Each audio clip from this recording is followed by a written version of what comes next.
if I start off first of all by saying that in the case of emergency, that is the fire door. To get out the fire door, you have to go down the stairs and out the front door. The main muster point is at the front gate there. If you need the toilets or any welfare facilities, the toilets is next door. Or if you would like a cup of tea, please feel free to go and get yourself a cup of tea. Apart from that, be it. So the relevant legislation, this is what's covered under the DIS cutter. So you've got the Health and Safety at Work Act that applies to everybody. The Management of Health and Safety at Works Regulations 1999. The Provisions of Use of Work Regulations 1998, which is the PURE, which basically form all plant and tools and equipment comes under PURE. Noise and Work Regulations because of the noise generated by the equipment, and the Personal Protective Equipment Regulations.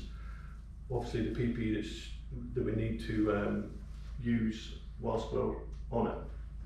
Provisions of use of work with pure equipment. The Regulation 9, I don't know, it's jumped a bit now. And this is what I was chatting about earlier on. Every employer shall ensure that all persons who work or use work equipment have received adequate training for purpose of health and safety, including training in the methods which may be adopted when using the work equipment, any risks which may entail, and any precautions taken. So that comes for anything. So at any part, if you have to get training for the DIS cutter, there's many training for it. You've got training to use the DIS cutter, training to change the blade. Everybody normally just concentrates on changing the blade because that is the most critical part. This is part of the Health and Safety at Work Act 1974. It shall be the duty of every employee whilst at work to take reasonable care for the health, safety of himself and other persons who may be affected by his acts or omissions at work, and cooperate with his employer in order to enable statutory health and safety requirements to be complied with. So that's your duty, is to follow any method statements, risk assessments, site rules and stuff that is put in place to help you guys get through it. Our aim is to be, it's not ballistic, but it's more of a higher impact. These things spin it. This is a Husqvarna K770, so these spin at 5,200 revolutions per minute. So anything coming out of there is over 100 miles an hour that's just flying out, the sparks, dust or debris that comes out of it. So the gloves that the glasses that we need would have to be impact resistant. So we'll go to do basic machine checks to assess an equipment for damage. This is obviously a new DIS cutter. What if this camera gets here? So if it was any other DIS cutter, if it was an old one, we would be checking it. So you'd have to check the top parts to see if it's been split, check inside it to see there's no build up of any incrustations. You're checking to make sure it's not leaking from the fuel cap, which is, these new ones are quite secure. You're checking the whole machine just to make sure there's no damage or anything on it. The stops work as well. Check the pull cord isn't frayed, check the on and off switches, the choke moves in position, the primer balls for leaks, handles for damage, grease, water suppressions are fitted. Water suppressions, if one of the water suppressions is blocked, it can actually wear the other side of the blade because of the water being so abrasive. And when it's mixed with the material that you're cutting, it tends to be even more abrasive. We checked that the shoulders on these shims are sufficient and not worn.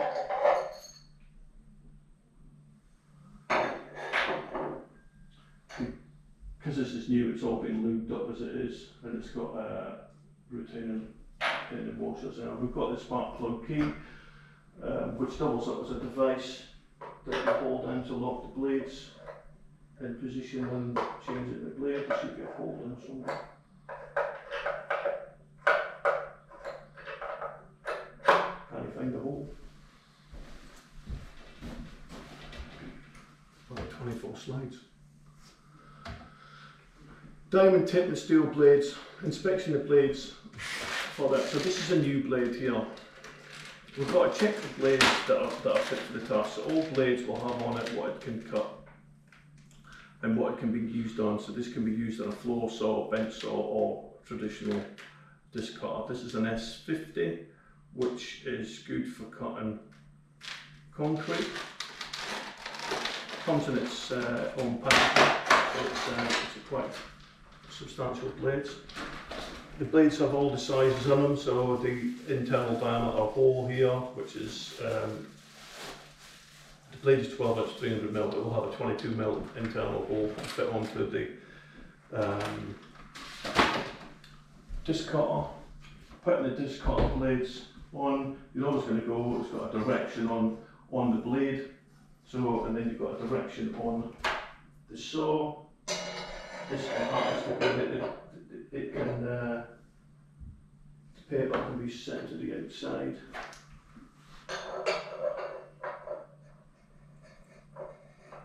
Just got to line it up and screw on in this position.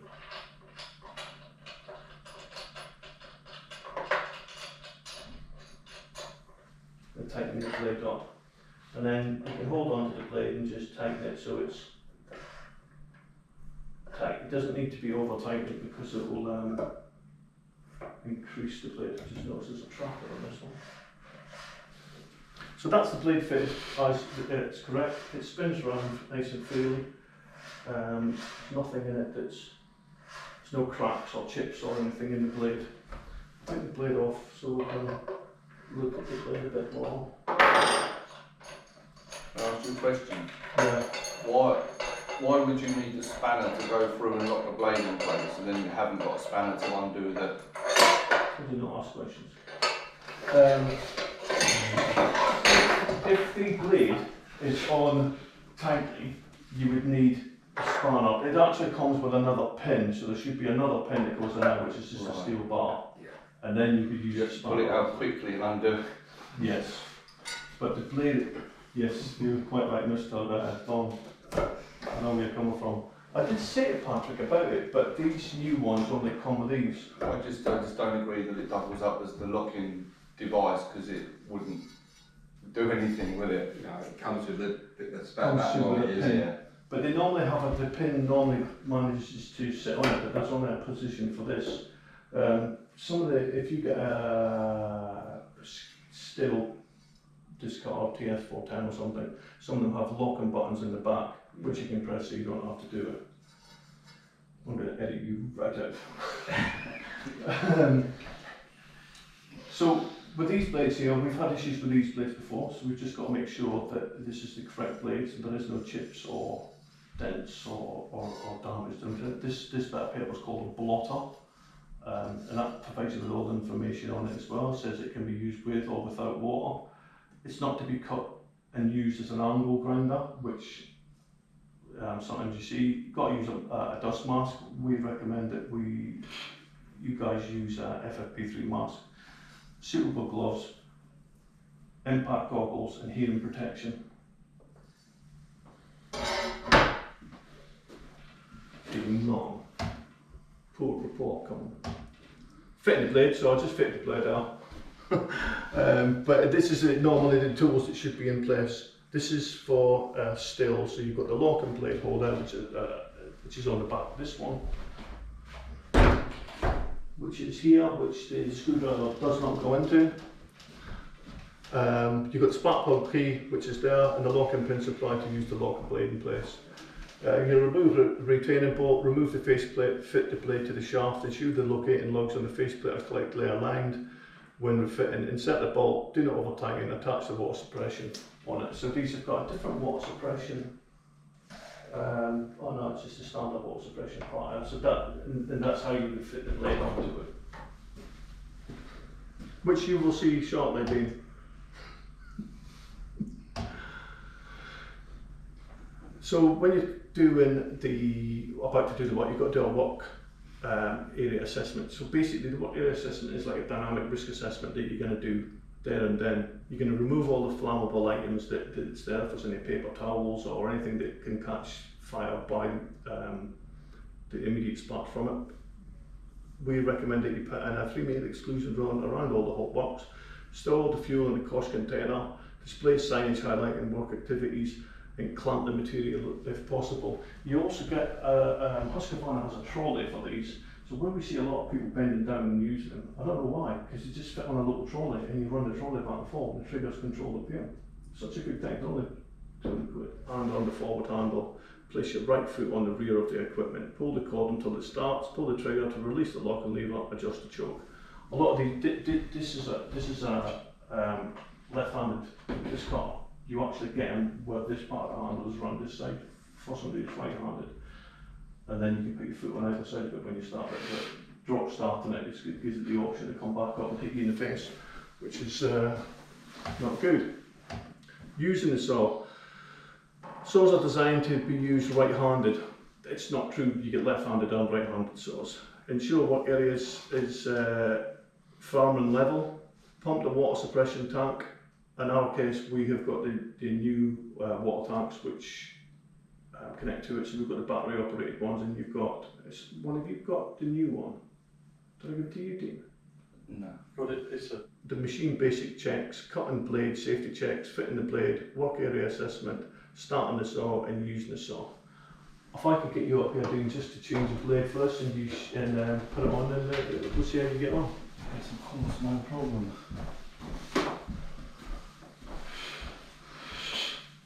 Just check it over for any defects. Yeah, so you're just checking the saw to make sure there's no damage to it. I'm happy with that. Just check that is the right blade. We have a generous stores downstairs, which is worthwhile doing.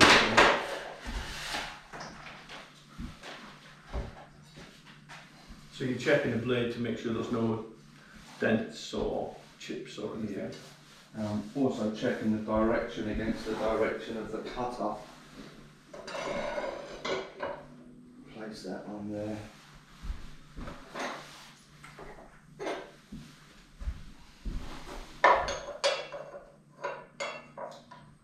Make sure we line that up.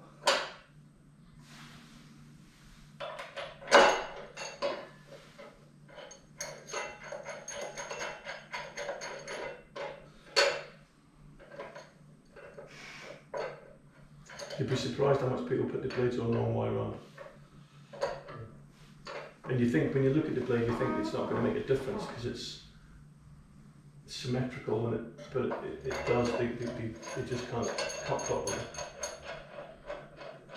Most people lay the saw down so that the blotting paper, whatever you want to call it, will be facing up. You can't. But it all depends if the fuel cap's been put on correctly or if there's any leakages from the fuel pump housing. But if there was any leakages, you wouldn't use it anymore.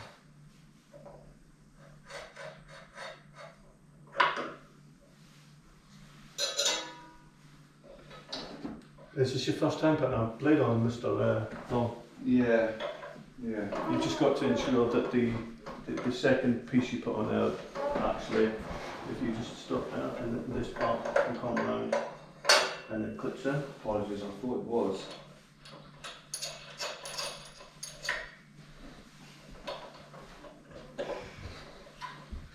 You going to edit that bit out? No. Place that back. It's firm enough, and that's the fundamental basic rules of fitting a blade to a petrol disc car. Has there any questions?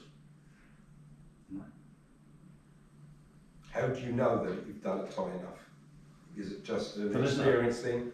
There isn't a torque setting for the nut. It's just when you start to feel strong resistance onto it, it will do it. But apart from that, thank you very much.